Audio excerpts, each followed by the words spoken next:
Hello, good morning students. देखो chapter number 9 coordination compounds के बारे में अपन स्टडी कर रहे थे। ठीक है, तो इसमें जो अपन ने इंट्रोडक्शन वगैरह है वो अपन ने देख लिया था। ठीक है, देखो मैंने पहले भी आपको बोला था कि ये जो चैप्टर है कोऑर्डिनेशन कंपाउंड्स, उसमें अपन क्या करेंगे, जितने 4 to 5 लेक्चर अपने हो चुके हैं, ठीक है, उसको इन 2 लेक्चर्स में अपन थोड़ा सा रिवाइज करेंगे। ठीक है, बिकॉज बहुत टाइम हो गया तो हो सकता है कि आपका लिंक हट जाए उन चैप्टर से, इसलिए अपन एक बार रिवाइज करेंगे उन चैप्टर्स को। ठीक है, तो देखो कल अपन ने पढ़ा था, किसके बारे में पढ़ा था, जनरल जो इंट्रोडक्शन था कोऑर्डिनेशन कंपाउंड्स का वो देखा था। ठीक है, और उसके बाद अपन ने देखा था कोऑर्डिनेशन कंपाउंड्स जो है उसमें जो टर्म्स यूज आती हैं, तो उन टर्म्स में अपन ने देखा था, फर्स्ट टर्म जो देखी थी वो थी सेंट्रल मेटल एटम। ठीक है, सेंट्रल मेटल एटम के बारे में अपन ने डिस्कशन कर लिया था। And second is ligands. ठीक है, लिगेंड्स के बारे में भी अपन ने डिस्कशन कर लिया था, उसकी जो डिफरेंट कैटेगरीज थी वो भी अपन ने पढ़ ली थी। ठीक है, तो ये जो 2 टॉपिक्स हैं, central metal atom and ligands, इन दोनों ही टॉपिक्स के बारे में अपन डिस्कशन कर चुके हैं। ठीक है, अब देखो नेक्स्ट टॉपिक जो अपन स्टार्ट करेंगे, next topic is third is coordination number. Next third topic is coordination number. ठीक है, so coordination number is the number of coordination bond which formed by the ligand ion with central metal atom। means ligand जो है वो जितने coordination bond बनाता है, किसके साथ बनाता है, सेंट्रल मेटल एटम के साथ, उनको अपन क्या बोलते हैं, कोऑर्डिनेशन नंबर। फॉर एग्जाम्पल अगर मैं बात करूं PtCl4 2 नेगेटिव, ठीक है, तो यहां देखो प्लेटिनम है, उसके साथ कितने क्लोरीन अटैच है, 4 क्लोरीन अटैच है। And chlorine is monodentate ligand, it means ये कितने कोऑर्डिनेशन बॉन्ड बना रहा है, 4, तो इसका कोऑर्डिनेशन नंबर भी कितना होगा, 4। Next example is if COEN whole thrice 3 positive. देखो ध्यान से देखना बेटा, EN is ethylene diamine, and you know that ethylene diamine is bidentate ligand। ethylene diamine कैसा ligand है, bidentate। bidentate का मीनिंग जो सिंगल लिगैंड है, एक लिगैंड है, वो कितने कोऑर्डिनेशन बॉन्ड बना रहा है, 2 कोऑर्डिनेशन बॉन्ड। सो यहाँ पे EN का नंबर कितना है बेटा, 3, तो यहाँ पे इसका कोऑर्डिनेशन नंबर कितना होगा, 3 2 6। इस कॉम्प्लेक्स का कोऑर्डिनेशन नंबर कितना होगा, 6 होगा। क्लियर, चलो अब देखो कोऑर्डिनेशन नंबर जो है उसके बाद में अगर अपन 4th टर्म देखें, that is coordination entity. Next term is coordination entity. Coordination entity means जैसे कोऑर्डिनेशन कॉम्प्लेक्सेस होते हैं। देखो अभी जैसे हमने एक एग्जांपल देखा था, COEN का होल थ्राइस 3 पॉजिटिव, तो यहाँ पे ये जो है, ये जो स्क्वायर ब्रैकेट है, इसके अंदर जो है, अंदर क्या है, दोनों ही टर्म्स अपन पढ़ चुके हैं जो अंदर है। First is central metal atom and second is ligand. ठीक है, तो सेंट्रल मेटल एटम और लिगेंड जो है वो दोनों कहाँ है, एनक्लोज्ड है। किसमें एनक्लोज्ड है, एक स्क्वायर ब्रैकेट में एनक्लोज्ड है। और इस कोऑर्डिनेशन, ये जो स्क्वायर ब्रैकेट है जिसके अंदर ये जो मटेरियल है, इनको अपन क्या बोलते हैं, कोऑर्डिनेशन एंटिटी। ठीक है, यही एक टर्म मैं और बता रही हूं आपको, अगर इस तरफ कोई भी पॉजिटिव या नेगेटिव काउंटर आयंस भी अटैच हो, तो ये जो पूरा होगा, इनको अपन क्या बोलेंगे, कोऑर्डिनेशन स्फीयर। तो अगर अपन देखें तो 5th point is coordination sphere.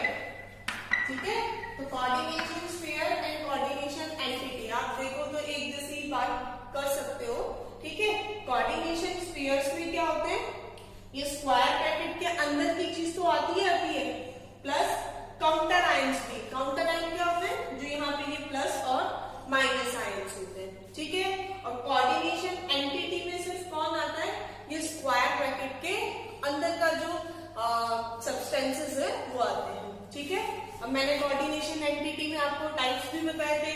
अगर यहाँ पे पॉजिटिव चार्ज हो तो coordination entity positive coordination entity होगी, नेगेटिव चार्ज है तो negative coordination entity, and neutral है, कोई चार्ज नहीं है तो नॉन आयोनिक और न्यूट्रल कोऑर्डिनेशन एंटिटी। क्लियर? चलो अब उसके बाद देखो नेक्स्ट जो टॉपिक है आपका वो है 6.8 ऑक्सीडेशन नंबर। ये देखो मैं ज्यादा डिटेल में इसलिए नहीं बता रही हूँ बिकॉज ये सारे टॉपिक्स अपन पढ़ चुके हैं, मैं सिर्फ आपको रिवाइज करवा रही हूँ ताकि आपका पीछे वाला अगर नहीं भी पढ़ा पा रहे हैं या थोड़ा बहुत भूल गए हो, इसलिए बता रही हूँ, ठीक है। ऑक्सीडेशन नंबर, ऑक्सीडेशन नंबर अपन किसका फाइंड करते हैं बेटा, ऑक्सीडेशन नंबर अपन फाइंड करते हैं सेंट्रल मेटल एटम का, ठीक है। सेंट्रल मेटल एटम पे कितना चार्ज है उसको अपन बोलते हैं ऑक्सीडेशन नंबर।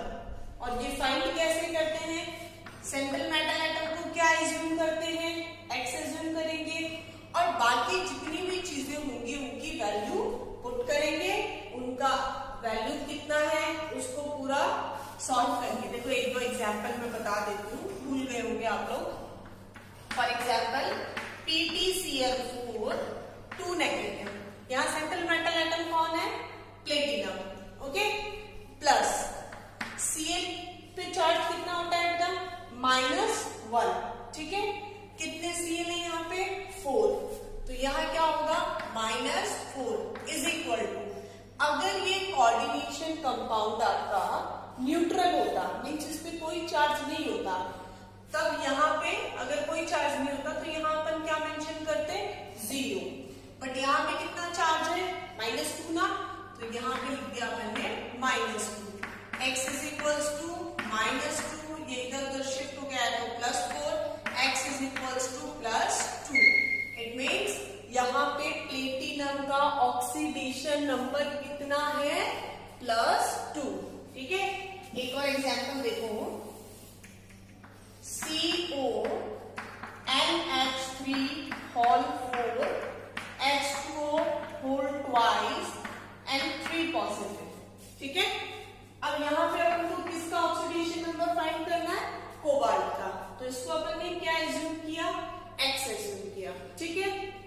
NH3 पे बेटा कोई चार्ज नहीं होता है, कोई चार्ज नहीं होता है, इट मींस इसपे इसकी वैल्यू कितनी होगी 0।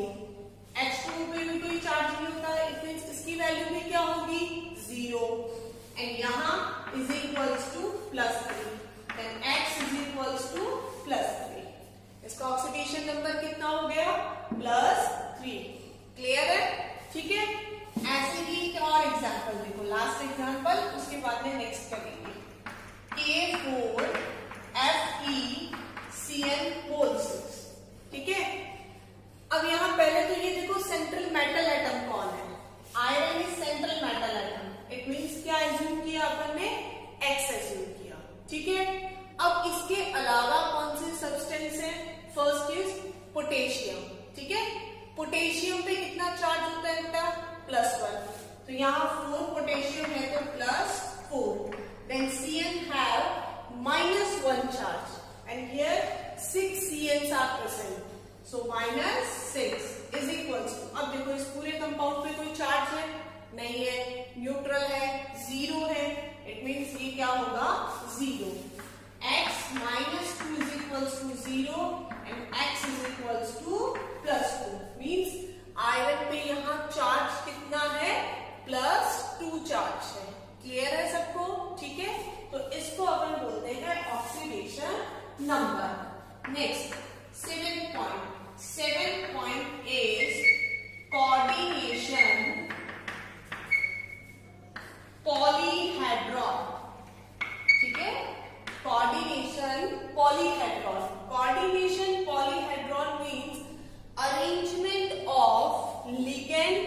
particles or ligand molecules around the central metal atom.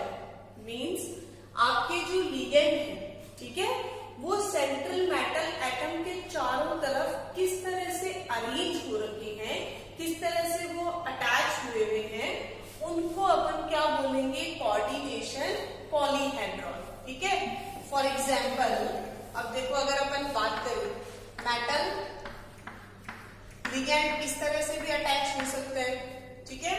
Next is metal ligand इस तरह से भी अटैच हो सकता है. ठीक है. Next is metal 1 2 3 4 5 and next 1 2 3 4 5 and 6. ठीक है. फर्स्ट जो है उसमें 4 लिगेंड्स हैं और वो कौन सी शेप में अटैच है बेटा, स्क्वायर प्लेनर. स्क्वायर शेप है प्लस प्लेन में है, तो इसको क्या बोलेंगे, इस शेप को स्क्वायर प्लेनर. ठीक है. नेक्स्ट 4 लिगेंड्स हैं बट कौन से शेप में है, एक ऊपर है और 3 नीचे की तरफ, तो इस स्ट्रक्चर को क्या बोलते हैं, टेट्राहेड्रल. ओके. अब अगर इस तरह से 1 2 3 लिगेंड्स तो ट्राइगोनल शेप में है, एक ऊपर और एक नीचे, तो 3 जो इस शेप में है इनको तो क्या बोलेंगे अपन, trigonal. First ligand one pyramid and second ligand make another pyramid, so it's trigonal bipyramidal. ठीक है. Trigonal bipyramidal.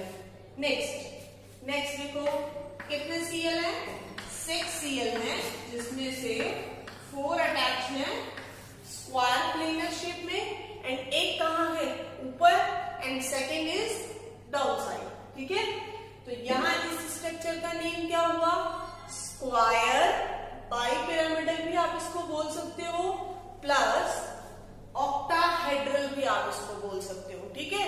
तो अरेंजमेंट तो बहुत डिफरेंट टाइप का होता है, बट यहाँ इस चैप्टर में जो अपन अरेंजमेंट पढ़ेंगे, जो कोऑर्डिनेशन कंपाउंड्स का जो स्टडी करेंगे, कोऑर्डिनेशन कंपाउंड्स की पॉलीहेड्रॉन की स्टडी करेंगे, तो वो मेनली कितने टाइप की होगी, 4 टाइप्स की होगी. First is square planar, second is tetrahedral, third is trigonal bipyramidal and fourth one is octahedral. Clear? Next, last is 8th point is types of coordination complexes. There are 2 types, homolactic and heterolactic complexes. Okay. So there are the 2 type of the complexes on the basis of ligand molecules. Okay. First one is homolactic. Homo means if in a coordination compound there are only one type, or we can say that कि सारे के सारे ligand कैसे हो, same हो, एक ही type के हो. ठीक है. तो उस टाइप के जो कॉम्प्लेक्सेस हैं उनको अपन कौन सा कॉम्प्लेक्स बोलेंगे, होमोलैक्टिक. मीन्स जहां पे कॉम्प्लेक्स में नंबर ऑफ लिगेंड, क्या अपन बोल सकते हैं, नंबर का कोई इश्यू नहीं है, टाइप ऑफ लिगेंड. ठीक है. वो एक ही टाइप के हो, सिंगल टाइप के लिगेंड हो, तो उनको अपन क्या बोलेंगे, होमोलैक्टिक कॉम्प्लेक्सेस. ठीक है.